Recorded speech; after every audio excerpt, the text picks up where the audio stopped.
Добрый день, меня зовут Косов Альвар. Я ученик 5 класса. Тема моей исследовательской работы — топонимы и гидронимы окрестностей села Одыкпол. Создание электронной картотеки топонимов Татинского улуса. Географическим названием на всем земном шаре нет числа. Исследованиями содержания географических названий занимается топонимика, то есть наука о местных названиях. Она образовалась на статье географии, истории, филологии и ряда других книг. Данная работа посвящена изучению топонимов окрестностей села Одыкпол. Цель работы — исследовать топонимы, гидронимы окрестностей села Одыкпол. Задачи — выявить топонимы, функционирующие в окрестностях села Одыкпол. Изучить особенности топонимов, выявить этимологию, способ образования слов. Объект исследования — топонимия окрестностей села Одыкпол. Гипотезы. Сложные историко-лингвистические условия отразились на формировании топонимии республики в целом, в развитии ее структурно-семантических особенностей. Поэтому данный класс лексики является ценнейшим источником лингвистической, исторической и географической информации в регионе и народе, населяющем его. Сбор материала и его исследования позволят выявить какие-то общие топонимические свойства и уникальные элементы, обусловленные сложностью и культурно-исторического развития региона. Основным методом исследования является метод лингвистического описания, представленный рядом приемов: сбор, обработка, истолкование материала. Также использовался картографический метод для описания топонимов исследуемых территорий. Теоретическая значимость заключается в том, что в результате проведенного исследования пополняют теоретические знания в области развития местной топонимической системы.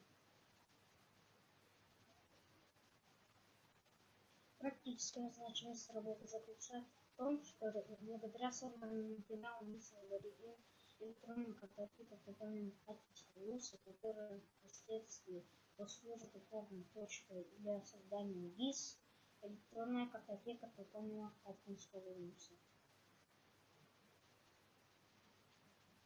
В данной исследовательской работе местный топонимический материал представлен названиями озер, рек, улиц окрестностей села Одыкпол. Например, озеро Одыкпол. Слово «одык» от слова «одыктабуллах» — уважаемый, почитаемый, священный. Одык — тюркское слово «удык» — дух, посланная от Бога судьба. Счастливый, благословенный, почитаемый, уважаемый. Одык — озеро, озерное, тюркское «көл» — озеро. Соответственно, название можно истолковать как священное озеро, уважаемое, почитаемое озеро. Улица Ургала.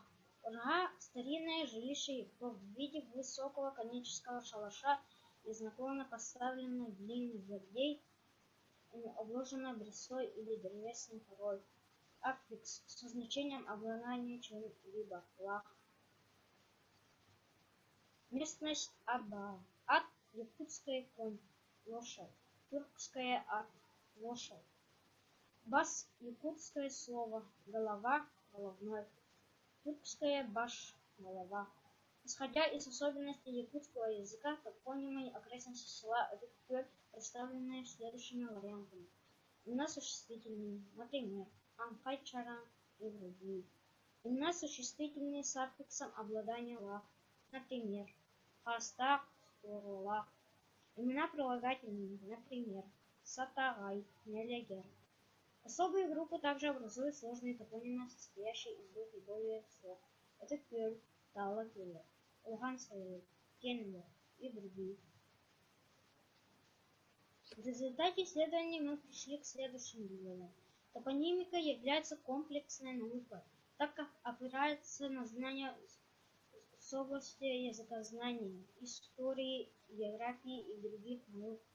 В топонимике отражается история и география родного края. Среди исследованных нами топонимов название тюркского, якутского происхождения. В заключение хочу сказать, что географические названия являются одним из важных элементов культуры и истории народа. Топонимы – наша память о языке, об истории и даже доисторических временах. Спасибо за внимание.